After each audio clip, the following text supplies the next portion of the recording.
The arm of the Lord was not shortened.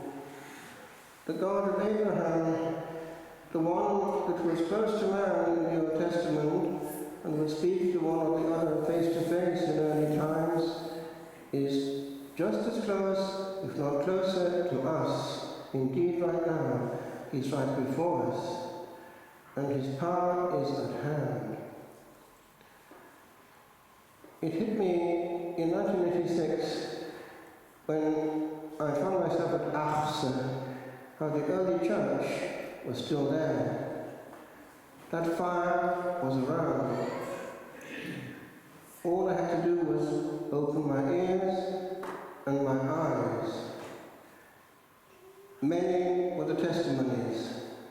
There were thousands upon thousands there from all over France and further afield, and the hand of the Lord was there to bless. It was something which I'd never experienced so powerfully before.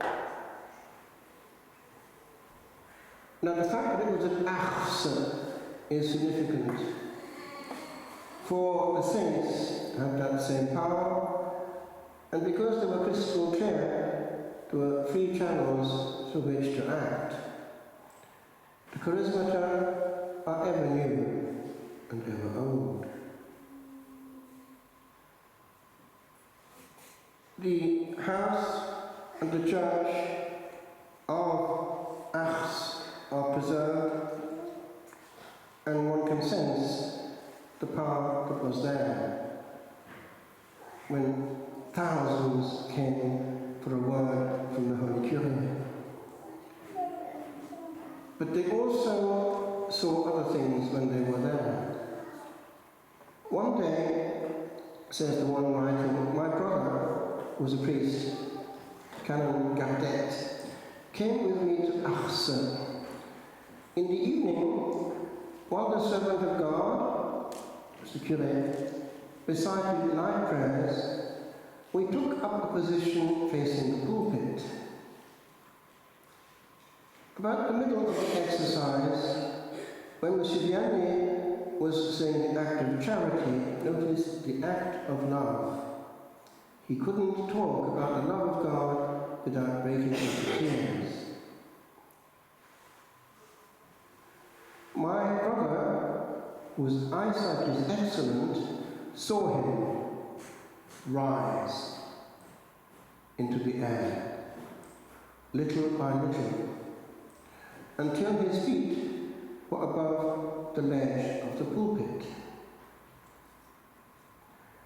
His countenance was transfigured and encircled by an aureole.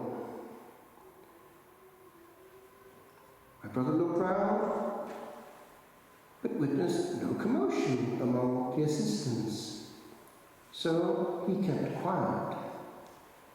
But as soon as we came out of the church, he could no longer refrain from speaking of the prodigy he had beheld with his own eyes. He spoke of it to all who wished to hear, and with much eagerness. His body is incorrupt, and he was a bright light for that time when he was there in troubled France, and the Lord has always been generous with his graces. We have a similar case in our own time, or nearly, Padre Pio. But he's also raising up the young. Carlo Acutis, Claire Crockett. By the way, miracles are happening at her grave, big time. Ever new and ever old. And we know how the Curés relied completely on providence, and multiplication of food would happen. That miracle still happens, and the Lord discreetly shows by it that when we have nothing else, he's not forgetting us. It happens in a general way by his providence providing the right sum at the right time of some spectacular cases. But it also happens literally. I was talking to a girl who had been working in Spanish Harlem, And she was puzzled because she had all these poor people to nourish and only had a limited amount of food. And she was instructed to give them just a little bit so as to have enough for everybody. But they were strong men. And her heart said, I can't leave them with that little bit. I'll gamble on the power of my God. And she kept giving whatever she was able to give. But then she copped on, because it happened not once, but several times. The same performance would happen with the same result. It only ran out when the last person was there. And so she started to calculate, is this mathematically possible, or is there something more going on? And she calmly observed and calculated, this is not possible. There is multiplication going on right before me. Sister, as she was then, Frances Hogan was down in Africa, and noticing how they would come early in the morning on foot, barefoot, to the Holy Mass and bring in some provisions. And we put them on a huge cauldron. It went on. And she noticed too that as it happened throughout the day, there was more coming out than was going in, far more, until the last person was there and went in the evening. She was puzzled and mentioned to the local priest, my sister, does it surprise you that the one who gives us the bread of life multiplies so easily for us, the bread of the body as well?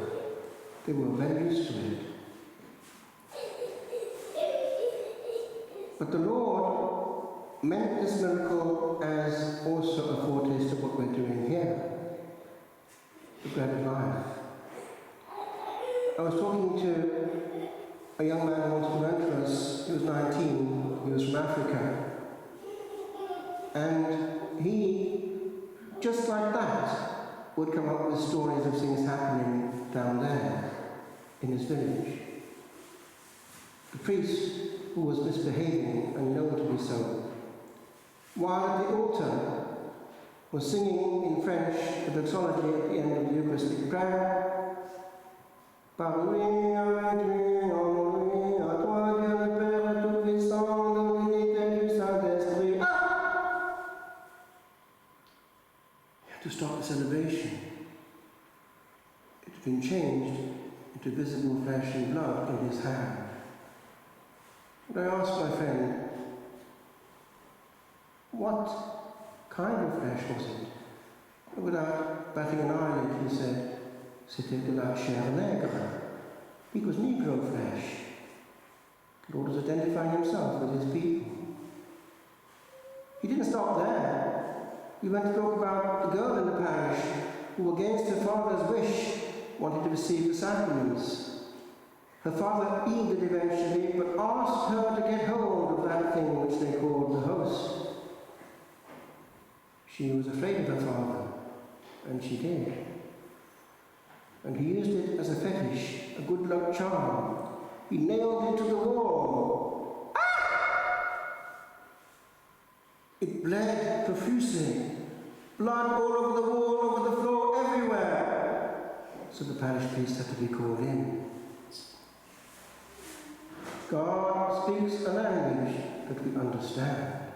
And by the way, he's doing the same in our time in civilized countries too, because we've grown up, it seems, and we now have nice new convenient rules to dissolve the Blessed Sacrament which has fallen to the ground, because it's hygienic to do so. And what happens quite often? I think you know.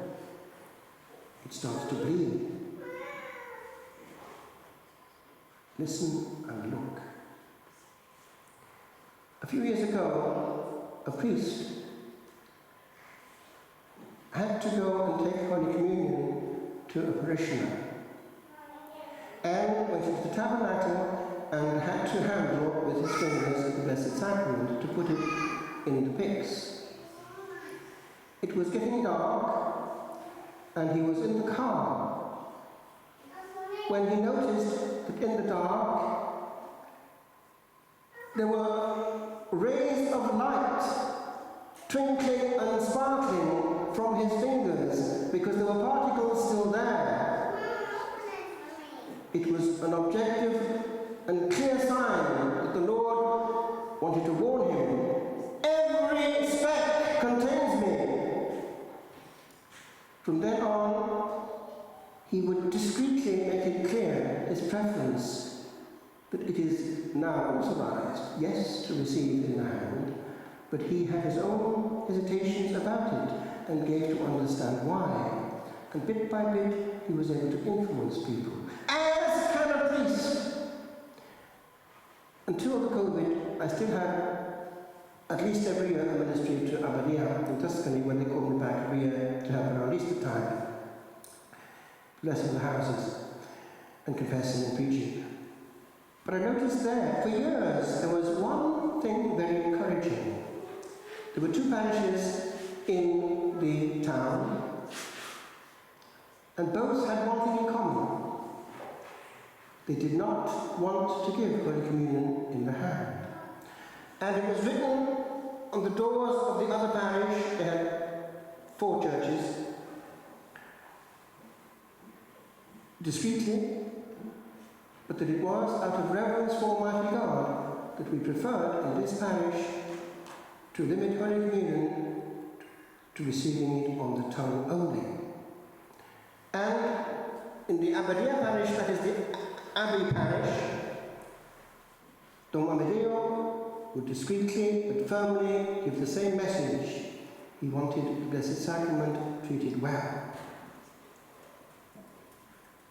And the result was that in a large area, something good was happening, renewed and yet reverent. It can be done. The influence of a parish priest is huge, for better or for worse. God is hurting. It's not the place to add to that hurt, a thorn in the Sacred Heart. But there is more, and I finish with this. God is more involved with your life than you think. The nudges, that same Spirit of our God is around and about. A frontier is not as thin as we think. Listen to this.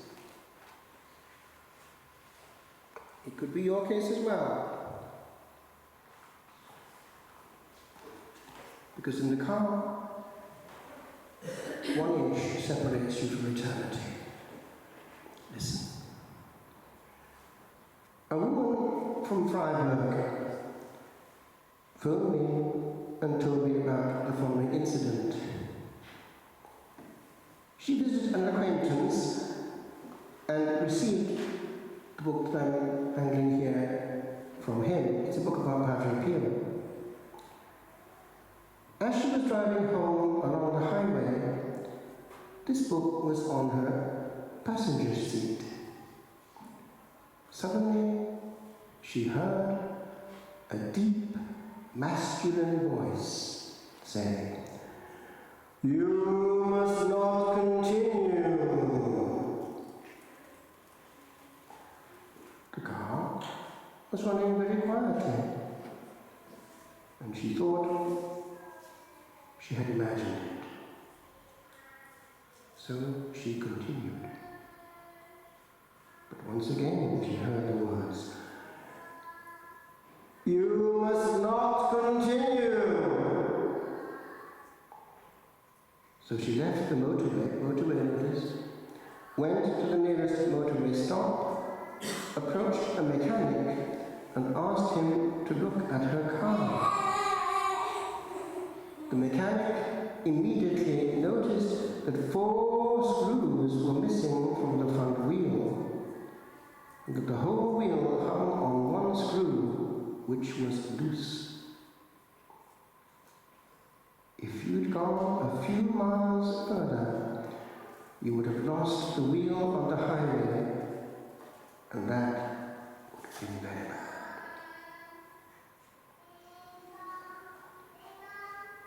It was the voice of Padre Pio.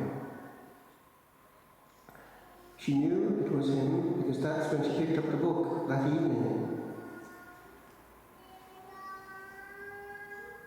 She couldn't put it down. When she read the last page, she just prayed with gratitude. Thank you,